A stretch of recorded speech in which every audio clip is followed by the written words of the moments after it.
제가 이 호산나 교회 나올 때 김상원 목사님께서 이 목사 가서 어려운 말 하지 마라. 되었다고 어려운 말 하면 안 돼.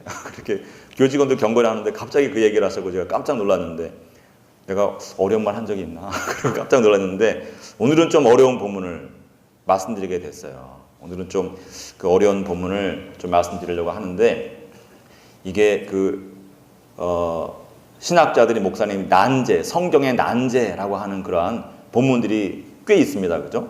이게 무슨 말인지 잘 모르겠다. 그런 본문들이 많이 있는데 오늘 본문을 담고 있는 24장의 첫 절에 보면 이런 말씀이 있어요.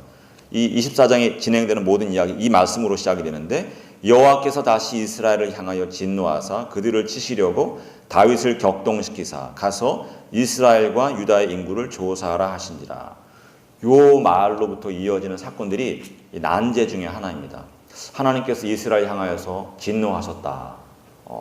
무슨 일 때문에 진노하셨는지 전혀 맥락이 없이 갑자기 진노하셨다 그런 이야기를 하시고 그리고 나서 또 다윗을 격동시키시고 뭔가 뉘앙스가 안 좋잖아요. 그죠? 말의 어감이 안 좋은데 격동시키셨다 하는 그런 이야기를 해서 처음에는 이게 무슨 말인가 그리고 이렇게 읽어나가다 보면 당황스럽게 되는 일들이 막 벌어지는 거예요. 근데 여러분 우리가 성경을 읽을 때 항상 마음에 이렇게 주의해야 되는 게 있어요. 어려운 말씀을 만나게 되면 하나님께 일단 기도해서 구하고 하나님 깨닫게 해주시옵소서 기도를 하고 하나님께서 가르쳐 주실 것을 기대하면서 읽지만 하나님께서 안 가르쳐 주시는 때도 있습니다. 아직은 네가 이거 알 때가 아니다. 너하고 별로 상관없는 말이다. 나중에 가르쳐주마. 이렇게 그렇게 또 지나가게 하시는 때도 있어요. 그럴 때 그냥 언젠가는 알게 되겠지. 우리 지나가야 되는데 이해가 안 간다 그래갖고 이거 말이 이상하다. 이거 뭔가 구약의 하나님 이해할 수 없는 하나님이다.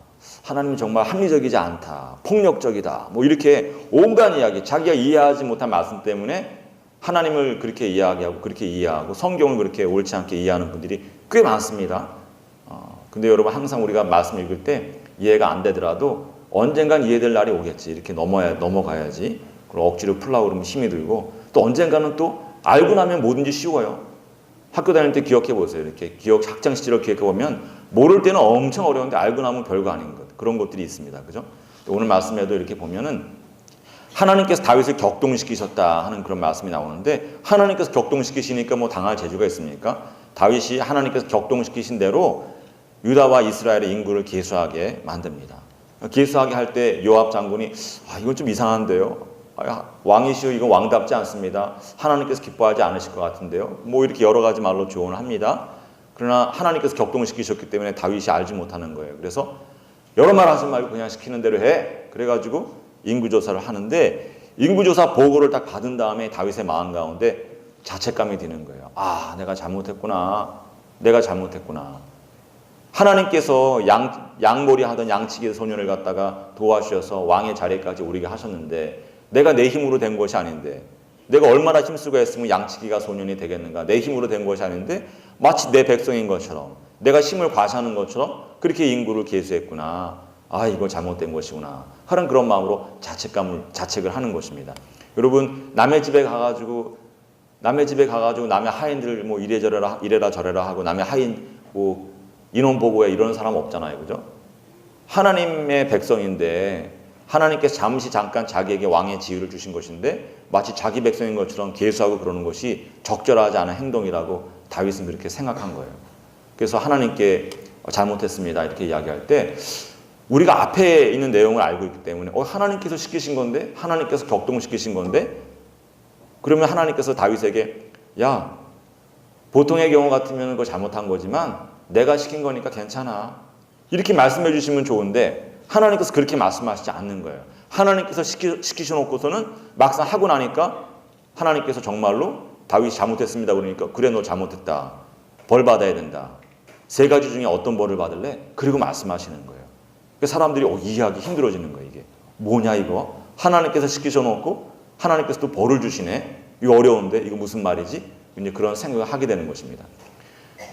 어떤 벌을 하나님께서 3가지를 주시냐 하면은 이 중에 셋 중에 하나 택해라 그러면서 온 땅에 7령 기근이 있는 그 벌을 받겠냐 아니면 너의 대적들이 석 달 동안에 너를 쫓아다니면서 너를 괴롭히는, 죽이려고 쫓아다니는 그런 고난을 받겠느냐, 아니면 사흘 동안 이 온 땅에 전염병이 창궐하게 되는 그런 벌을 받겠느냐, 셋 중에 어떤 벌을 받을래? 그렇게 하나님께서 옵션을 주시는 거예요. 하나 택해서 받으라는 겁니다. 다윗은 어쨌든 영문은 모르지만 골라야 되는 처지에 이르게 됐는데, 여러분 같으면 어떤 벌을 택하시겠습니까? 여러분이 다윗의 자리에 있다고 하면 어떤 벌을 택하시겠어요? 1번 7년 기근, 2번 석 달 동안 죽도록 쫓겨다니는 거, 3번 사흘 동안에 온 땅에 전염병이 창궐하게 되는 것. 어떤 거 택하시겠습니까? 1번, 2번 한 4-5분 계세요. 3번 굉장히 많습니다. 다윗이 택했으니까 설마 다윗이 컨닝하는 거예요, 이분들은. 컨닝하신 겁니다. 컨닝. 근데 여러분 한번 생각해 보세요. 우리 현실로 이렇게 생각해 보면 박근혜 대통령께서 뭔가 잘못된 일을 하신 거예요. 그래갖고 하나님께서 진노하신 겁니다. 박근혜 대통령이 잘못한 것으로 인해서. 근데 하나님께서 박근혜 대통령에게 야, 너 잘못한 거 맞아. 잘못했어. 너 잘못했는데 세 가지 중에 하나 택해. 그리고서 이 땅에, 대한민국 땅에 7년 동안 기근이 있게 할까? 네가 3달 동안에 온갖 언론으로부터 정말 온갖 저주를 다 듣고 괴로운 일을 당하게 할까? 아니면 사흘 동안 전염병이 창궐하게 할까? 메르스가 창궐하게 할까? 세 가지 중에 어떤 거 택할래? 그리고 박근혜 대통령이 어떤 거 택하셔야 되겠어요? 2번. 그쵸? 2번 택해야 되는 거예요. 2번. 만약에 박근혜 대통령이 7년 동안 이 땅에 기근이 임하게 하여 주시옵소서, 그러면 온갖 저주 다 받는 거예요. 자기가 잘못했는데 왜 우리 아들, 딸들이 굶어야 돼? 자기가 잘못했는데 왜 우리 집안이 굶고 내 자녀들이 소아마비가 되고 영양실조로 죽어나가야 돼? 말도 안 돼. 뭐 저런 사람이 다 있어. 3번 택하면 자기가 잘못했는데 왜 온 땅이 역병이 돌아가지고 수많은 사람들이 병원에 실려가고 죽어나가야 돼? 뭐 저런 사람이 있어. 탄핵안이 올라오는 것입니다. 그죠? 두 번째 안을 택해야 돼요. 두 번째. 다윗은 아까 3번 택하신 분들이 많았는데 3번 택했습니다. 3번. 사흘 동안 전염병이 창궐하게 하여 주시옵소서. 이렇게 청을 올립니다. 그래서 실제로 전염병이 사흘 동안 창궐하면서 7만 명이나 되는 그 땅의 백성들이 죽어나갑니다. 다윗이 사흘이란 기간 동안에 딱 찬 다음에 좀 이상해요. 가서 말합니다.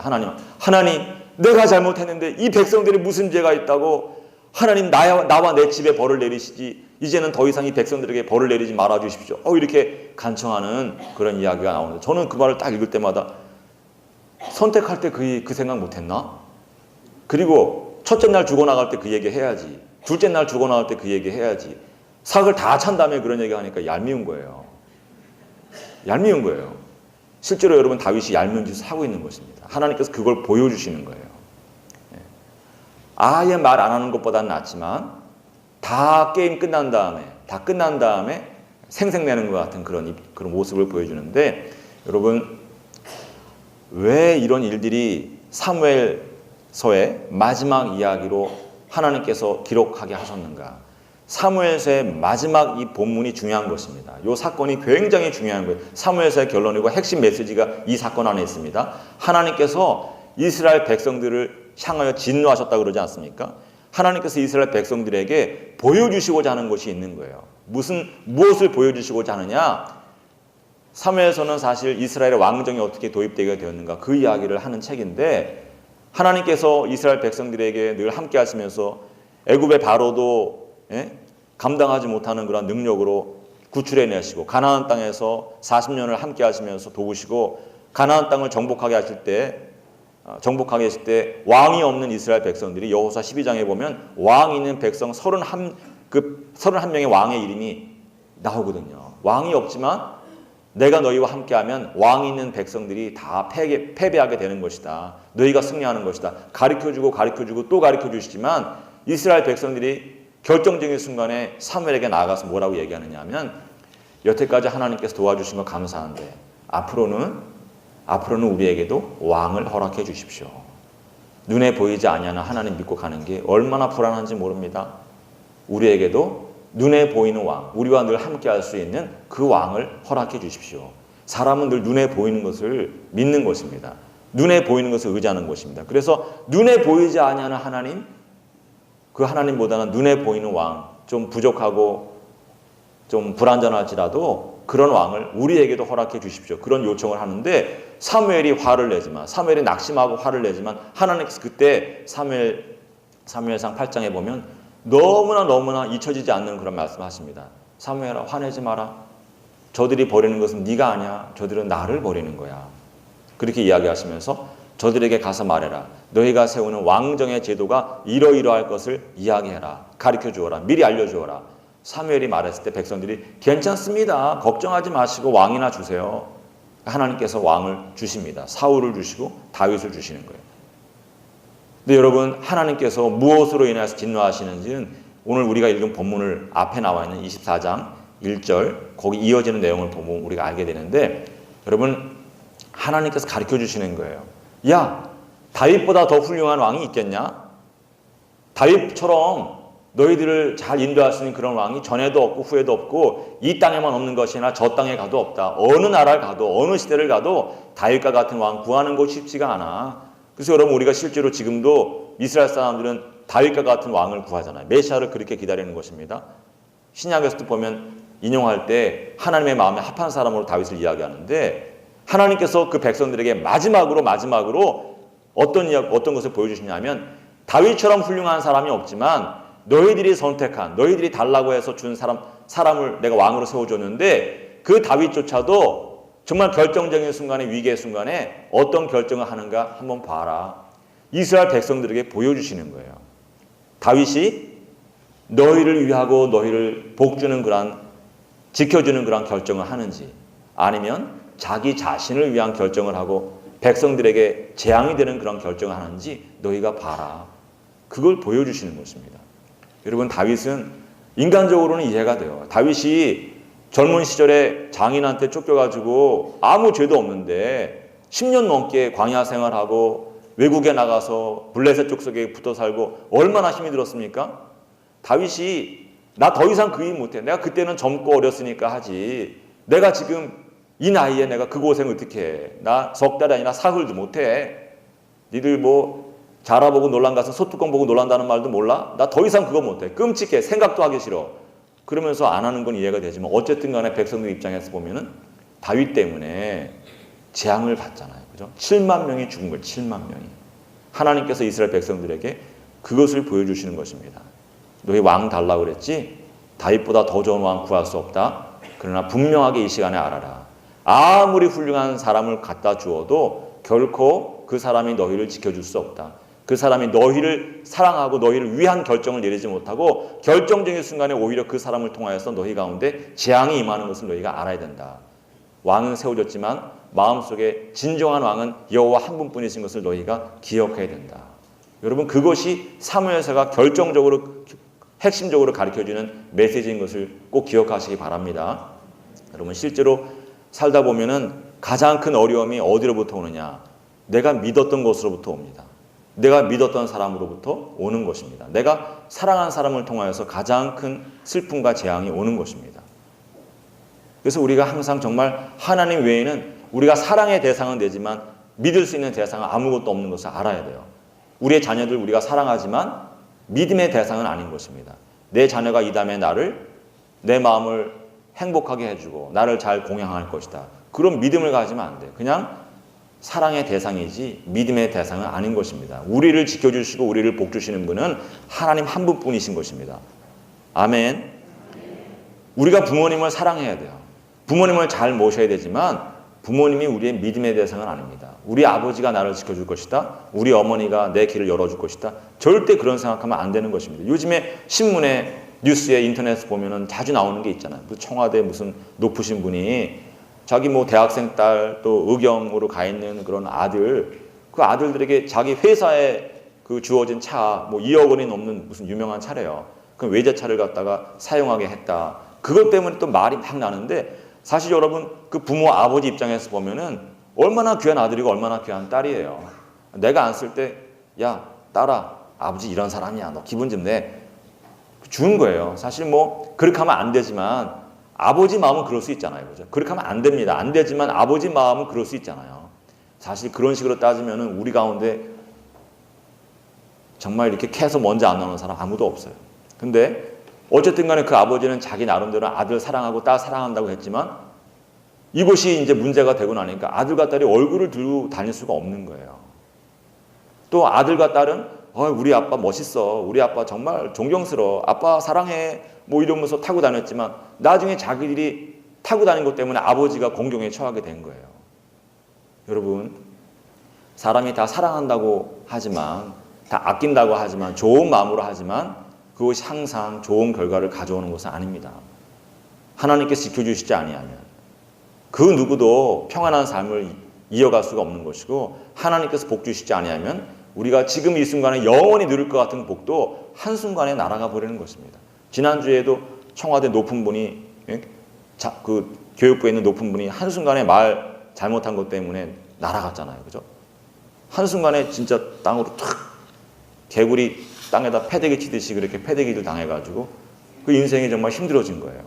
여러분, 우리가 모든 사람을 사랑해야 되지만 믿어야 될 사람은 아무도 없습니다. 하나님 한 분만 믿어야지 우리의 삶 가운데 평안이 임하는 것을 믿으시기 바랍니다.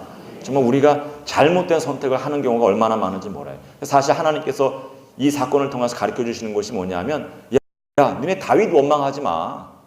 다윗이 왕이 어떻게 저런 결정을 해가지고 내 가족들 7만 명이나 죽게 할 수 있어. 다윗 얼마나 원망하겠어요. 그죠? 알고 나면 얼마나 원망하겠습니까? 그러나 하나님께서 알려주시는 것입니다. 야, 다윗 원망하지 마. 니들이 원한 거야. 니들이 원해서 세운 왕이야. 더 좋은 왕 없어. 다른 왕은 뭐 이 상황에서 다른 좋은 결정할 것 같아? 절대 그렇지 않아. 니들이 자기 자신의 선택을 원망하고 하나님 경외하는 삶을 살아야지. 누구 원망하지 마. 니들이 택한 길이야. 니들이 택한 결과야. 그게 이 밑에 숨겨져 있는 그런 메시지거든요. 근데 여러분 정말 우리도 살다 보면 어려움 당할 때 우리가 그럼 그 다음 문제가 지금 대두하는 것입니다. 그러면 어떻게 해야 되는가? 정말 내 삶 가운데 내 잘못된 선택으로 인하여서 내가 하나님을 경외하지 못하고 사람 의지하고 돈 의지하고 그러다가 어려움을 당했을 때 어떻게 이 난관을 해결해 갈 것인가? 거기에 대한 답을 주는 것이 오늘 본문이거든요. 오늘 본문에 보면 하나님께서 사흘 동안 7만 명이 죽은 다음에 정말 하나님의 천사가 예루살렘 성에 아라우나의 타작마당에 딱 섰을 때 하나님께서 보고 뉘우치셨다 그런 말씀 하시거든요. 생각을 돌이키셨다 하는 그런 말씀입니다. 야, 그만해라. 됐다. 족하다.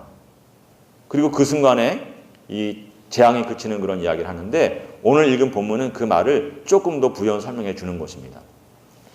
선견자 갓이 다윗이 자기한테 와가지고 내가 잘못인데 이 백성들이 죽어나가는 거 이거 견딜 수 없습니다. 나와 내 집에 재앙이 내리게 하시고 백성들에게는 그만 그치게 해주십시오. 그렇게 기도할 때 선견자 갓이 다윗에게 말하는 것입니다. 아라우나의 타작마당으로 가서 여호와께 제단을 쌓으십시오. 다윗이 그 말을 좇아서 아라우나의 타작마당으로 갈 때 아라우나가 이야기합니다. 왕이시여 어찌하여 왕과 왕의 수하들이 이곳으로 넘어오십니까? 왜 이곳에 오십니까? 지금 뭐 많은 사람들이 죽어서 왕이 바쁘실 터인데 그 바쁜 와중에 내 타작마당으로 들어오는 이유가 무엇입니까? 다윗이 내가 너에게서 너의 타작마당을 사서 여호와께 제단을 쌓으려 하노라. 그래하면 재앙이 그칠까 하노라. 그런 이야기를 하면서 타작마당을 사겠다고 할 때 아라우나가 뭐라고 말하냐면 아유 왕이시여 내 타작마당에 제단을 세우는 것으로 재앙이 그칠 수가 있다고 하면 재앙이 그친다고 하면 이거 그냥 왕이 가지십시오. 내가 값없이 왕께 드리겠습니다. 제물도 드리겠습니다. 제물로서 소도 드리고 또 뗄 나무 준비한 것은 없지만 마당질하는 그런 제구들이나 여러 가지 뗄 수 있는 것들 드리겠 테니까 왕이시여 빨리 이곳에 제단을 세우시고 그리고 하나님께 기도하십시오. 이렇게 제공하는 것입니다. 무상으로 제공하는데 다윗이 아니다. 내가 하나님께 예배 드리는데 내가 남의 것으로 드릴 수 없다. 내 것으로 드린다. 그러면서 은 50세겔을 주고 아라우나에게서 타작마당을 사고 그 타작마당에서 번제와 화목제를 드리고 기도했을 때 하나님께서 그 기도를 들으시고 그 땅의 재앙을 그치게 하셨다. 이게 사무엘서의 마지막 말씀이에요. 여러분 왜 이것이 마지막 말씀이냐면 하나님께서 두 가지 말씀해 주시는 것입니다. 마지막 챕터 24장에서 사람은 그 누구도 너희를 보호해 줄 수 없다. 너희의 잘못된 선택으로 인해서 너희의 가운데 항상 어려움이 있을 수밖에 없는데 너희들이 세운 그 왕으로 인해서 너희가 믿은 사람으로 인해서 재앙이 있을 터인데 너희의 삶 가운데 재앙이 있고 근심과 걱정과 염려가 있을 때 너희가 그래도 하나님의 집으로 나오면 성전으로 나와서 예배드리면 그때 다시금 하나님께서 너희의 문제를 해결해 주시는 것이다. 내가 비록 너희에게 너희가 간절히 원하니까 왕을 주었지만 그러나 너희에게 정말 어려움이 생길 때에 사람 찾지 말고 나에게 나와라. 그러면 내가 재앙이 그치고 다시금 샬롬이 찾아드는 그러한 삶을 새 삶을 허락해 주실 것이다. 그것이 여러분 왕정을 허락하는 책처럼 보이는 사무엘서의 마지막 핵심 메시지이고 결론인 것입니다. 믿으시기 바랍니다. 할렐루야. 여러분 이 아라우나의 타작마당이 어떤 곳이냐면 역대하 3장 1절에 보면 그런 말씀입니다. 솔로몬이 예루살렘 모리아산에 자기의 성전을 건축하기 시작했는데 그 성전을 건축하기 시작한 그곳은 어떤 곳이냐? 자기의 아버지 다윗이 여부스 사람 아라우나에게서 타작마당을 샀던 그곳이다. 여부스 사람 아라우나에게 샀던 그 타작마당 자리가 바로 솔로몬이 자기의 성전을 지은 자리다. 그런 이야기를 하는 것입니다. 또 이스라엘 전성에 보면은 그 자리는 사실 지성소가 특별히 있는 자리는 이 아브라함이 이삭을 제물로 드리려고 했던 모리아산에 있던 그 자리다. 그런 전승을 또 갖고 있는데 여러분 아라우나의 타작마당 재앙이 그치는 그 타작마당 자리가 어디라고요? 솔로몬의 성전이 서게 되는 그런 자리인 것입니다. 여러분 그런 생각을 하실 수 있어요. 제가 설교를 들으면서 목사님 우연히 그냥 천사가 아라우나의 타작마당에 선 곳이고 우연히 그곳에서 재앙이 그친 것이지 꼭 성전에 가면 재앙이 그친다는 걸 그렇게 일반화시켜서 말씀하실 수 있습니까? 좀 비약하신 거 아닙니까? 논리적인 비약일 수 있습니다. 저는 공감할 수 없습니다. 너무 교회를 그렇게 신비스럽게 이렇게 너무 얘기하시는 것 같습니다. 그렇게 생각하실 수 있습니다.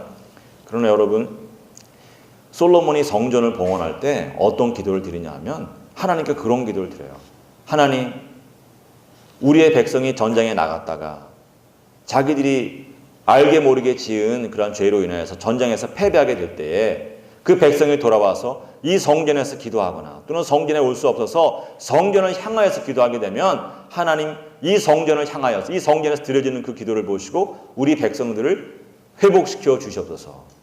하나님 혹시나 우리가 우리의 죄로 인하여서 하나님께서 하늘의 문을 닫으시고 이 땅에 비를 내리지 아니하실 때에 이 땅의 백성들이 이 성전에 나와서 기도하거나 성전을 향하여서 기도하면 하늘에 계신 하나님 이 성전을 보아주시고 이 성전의 기도를 들어주시고 비를 내려 주시옵소서.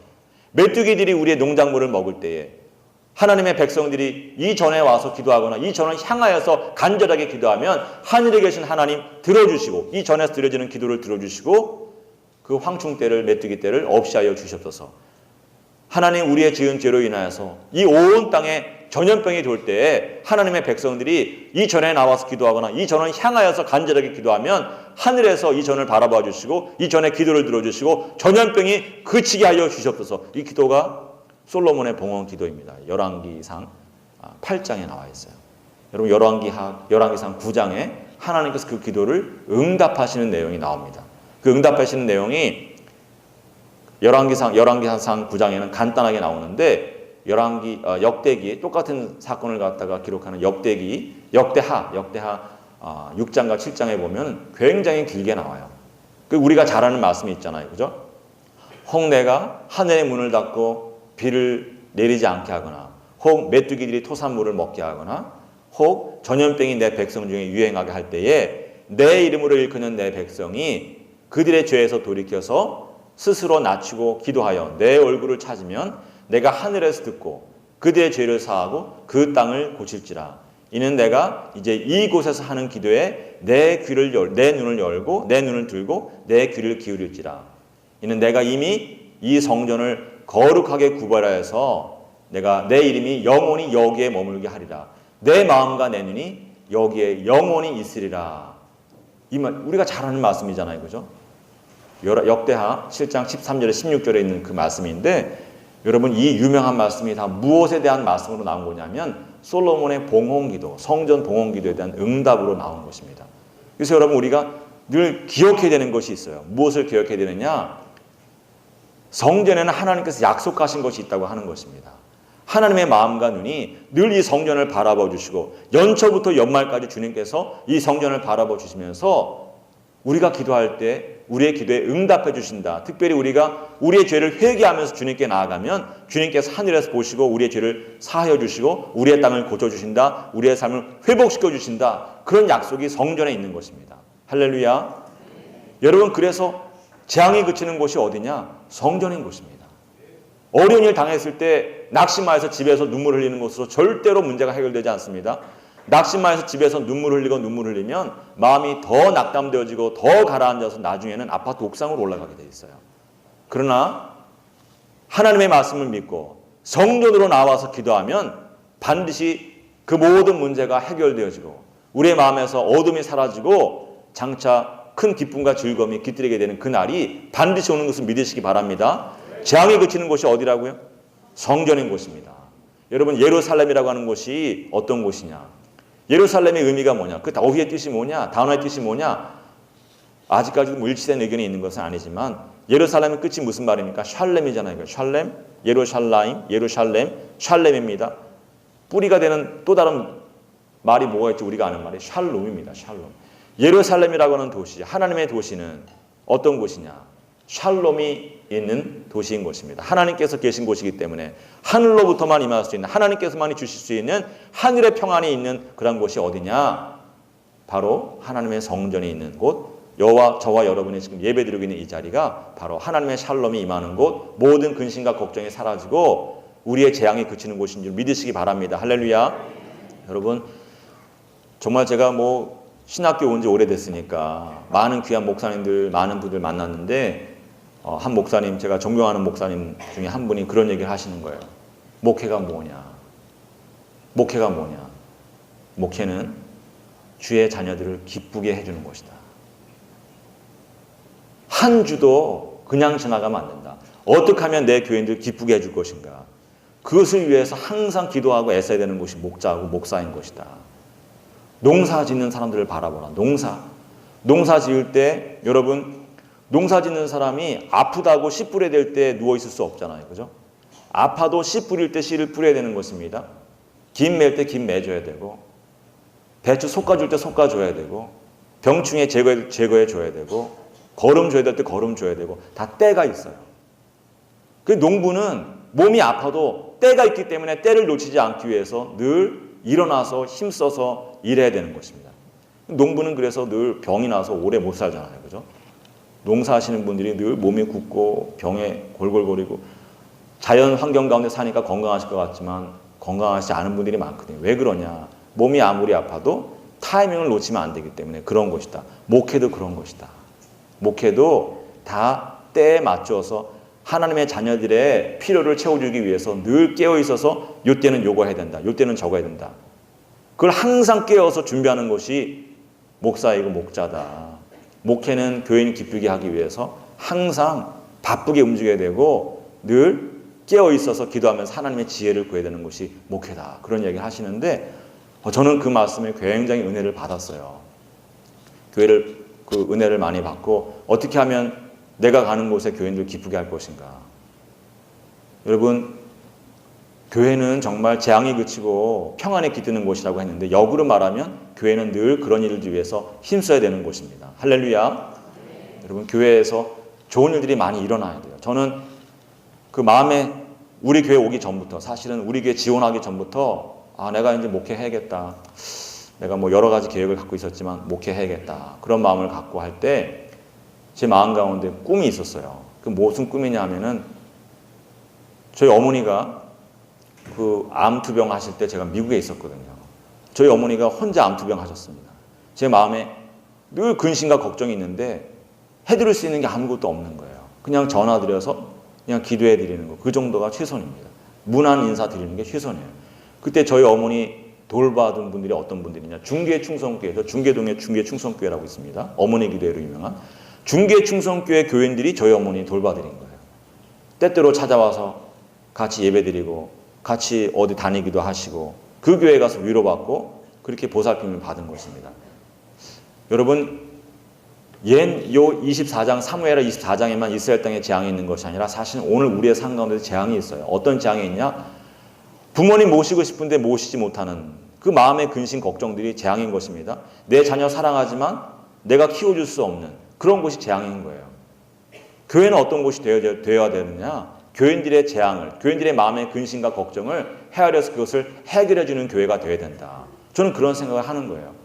여러분, 그래서 중계충성교회가 저희 어머님 보살핀 것처럼 사실 많은 자녀들이 부모님 모시고 싶지만 직장 때문에 멀리 떨어져 있잖아요. 그죠?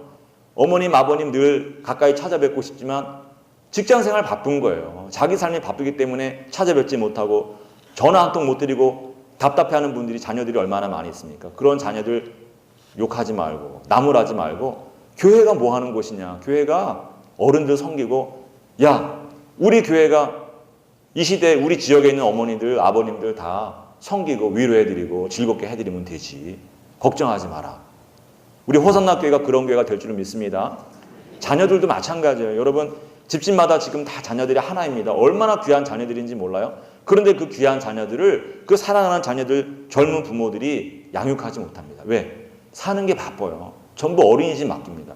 저도 제 딸 데리고 어린이집 데려다 주는데 가끔 가다 보면은 이제 어린이집 새로 나오는 아이들이 있어요. 그럼 막 엄마가 안 떨어지려고, 엄마!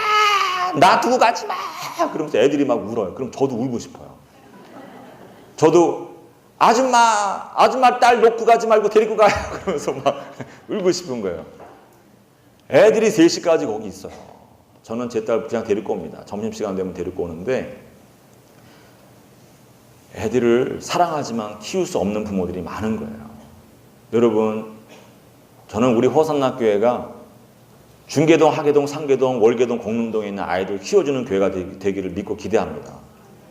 우리 교회 와서 아이들이 항상 도와줄 수는 없어요. 그러나 항상 아이들이 나 호산나 교회 갈래. 엄마 나 호산나 교회 갈 테니까 엄마 걱정하지 마. 그리고 호산나 교회 와서 정말 예배드리고 찬송하고 기도하고, 또 이번 여름 성경학교 때 애들이 물놀이 하면서 얼마나 좋아하는지, 그렇게 우리 교회에서 아름다운 추억을 만들어가고 밝게 자라기를 바라는 것입니다. 우리 호산나 교회가 노원구의 아이들 키워주는 교회가 될 줄은 믿습니다. 노원구의 어르신들 위로해드리고 기쁘게 해드리는 그런 교회가 될 줄은 믿습니다. 기쁨을 주는 교회가 되어야 되는 것입니다. 그게 하나님의 교회는 반드시 그런 일을 해야 되고, 그런 일에 정신 바짝 차리고 타이밍을 항상 놓치면 안 되는 거예요. 항상 거기에 정신을 바짝 차려야지만 하나님께서 복을 주시고 또 복을 주시고 복의 복을 더해주시고 은혜를 주시는 것입니다. 할렐루야. 교회를 귀하게 여기면 이곳에서 온갖 좋은 일이 있는데, 제가 오늘 사실 이 어려운 본문을 택한 이유가 있어요. 제가 뭐 항상 교회 이야기, 교회 중하다는 이야기를 하지만 오늘 특별히 어려운 본문 통해서 극단적인, 그러나 성경적인 그런 이야기 하는 이유가 있는데, 요즘에 제가 좀 근심하는 게 있어요. 요즘에 얼마 전에 제가 조선일보 한 몇 주 된 것 같아요. 조선일보를 보는데 우리 사회에 아주 유명한 철학자가 있어요. 나이 100세 가까이 되시는, 한 96세. 누구라고 제가 말씀을 안 드려요. 유명한 그 철학자가 계신데, 이분이 기독교에 관한 책을 예전에도 한 권 쓰시고 최근에도 한 권 쓰셨는데 이게 베스트셀러가 되는 거예요. 그래서 조선일보에도 인터뷰 기사가 나고, 이런저런 신문마다 인터뷰 기사 내고, 잡지마다 인터뷰 기사를 내고, 심지어 기독교 방송국에서 와서 시리즈로 강의도 하고 요즘에 이제 시작했더라고요. 근데 저는 정말 물론 방송이 그럴 수 있습니다. 뭐 기독교에 대한 이런 이해 저런 이해 이렇게 하는 건 좋은데, 그러나 목사님들도 거기에 혹하고 신학자들도 또 좋은 관계 만들려고 거기에 또 이렇게 같이 말하고, 그런 거 보면서 마음이 안 좋아요. 여러분, 그 교수님은 존경스러운 분인 건 맞아요. 훌륭한 철학자인 건 맞지만 본인은 또 무슨 말을 하냐면 자기는 기독교 교인이라고 얘기를 하세요. 그러나 그분은 무슨 말을 하시는 분이냐? 그분은 사실 십자가에 대해서 얘기하는 분이 아니에요. 부활에 대해서 이야기하는 분이 아닙니다. 하나님의 아들에 대해서 이야기하는 분이 아니에요. 그분은 나는 교회를 다니지 않는다. 지적인 고민을 하는 사람이 어떻게 목사 설교를 들을 수 있나? 지적인 고민을 하는 사람이 목사 설교를 들을 수가 없다. 목사들 그 말도 안 되는 그 얘기하는 거 들을 수 없다. 교회의 지적인 수준이 높아지고 사회 지적인 수준이 높아지면 교회는 쇠퇴하게 될 것이다. 여러분은 무식해서 이 자리에 나와 계신 거예요. 여러분은 무식해서 이 자리에 나와 있는 것이, 여러분이 이제 공부 좀 하고 그러면 교회 떠날 것이다, 이렇게 생각하는 분이에요. 본인이 실제로 도스토옙스키의 소설을 읽고 톨스토이의 소설을 읽으면서 하나님 만났다고 하는 분이에요. 성경을 읽고 기도하고 설교를 들으면서 주님 만난 것이 아니라 자기는 도스토옙스키, 톨스토이의 소설을 읽고 주님 만났다는 걸 자랑스럽게 얘기하시는 분이에요. 교회는 교회 안 나와도 된다. 교회에 안 나오는 것이 죄가 아니라 거짓말하는 것이 죄다.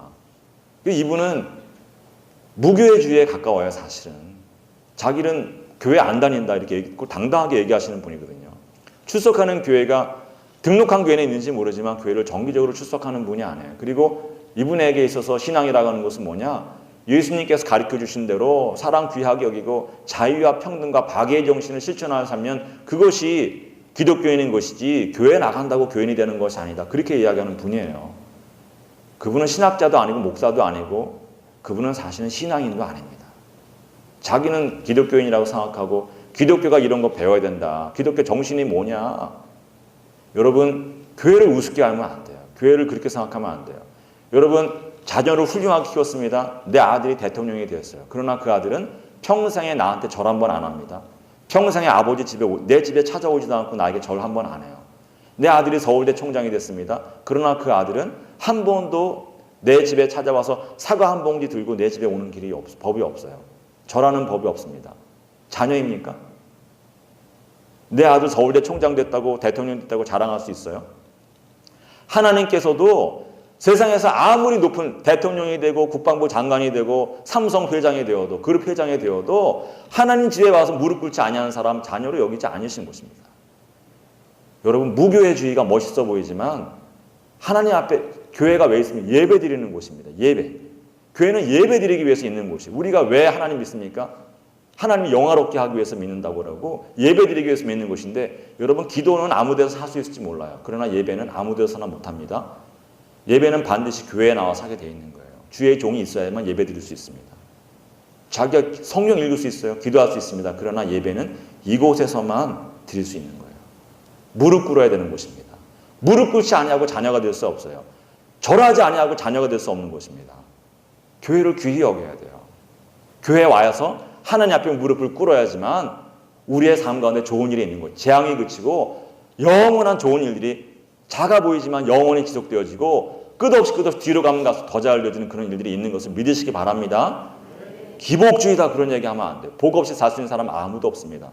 제가 늘 성도들을 위해서 기도할 때 여러분에게 축복할 때 물질의 복을 주십시오 이렇게 기도하지 물질 주면 교만해질까 모르오니 하나님 영적으로만 성장하게 하고 그런 기도 절대 안 하는 것입니다. 사람이 물질의 복이 차고 넘쳐야 그래야지 마음도 너그러워지고 그래야 하나님 은혜 더 깊이 감사하게 되는 그런, 물론 은혜가 없으면은 돈 주니까 떠나더라 그런 분도 있지만 기본적으로 마음이 너그러워져야 돼요. 하나님의 자녀들은 마음이 너그러워서 베푸는 사람이 돼야 되는데 없으면 그렇게 되기 힘들어요. 교회에 나오는 사람에게 하나님께서 복을 주시는 것을 꼭 믿으시기 바랍니다. 믿으시기 바랍니다. 교회에 와야지만 우리의 가정 가운데 좋은 일이 있는 것입니다. 우리 교회가 이 지역에 있는 모든 자녀들을 하나님 모르는 사람들 전부 하나님의 사랑으로 품어서 집집마다 사랑하지만 양육하지 못하는 자녀들에게 하나님의 사랑을 부어주고 구김살 없이 밝게 자라게 하고 외롭지 않게 하고 아름다운 추억을 갖고 자라게 하고 어르신들 외롭지 않게 슬프지 않게 건강하게 좋은 곳에 모시고 다니면서 하나님 복음으로 이 지역을 아름답게 만들어가는 그런 복된 교회, 아름다운 교회, 행복한 교회 되게 하실 줄 믿고 기대합니다.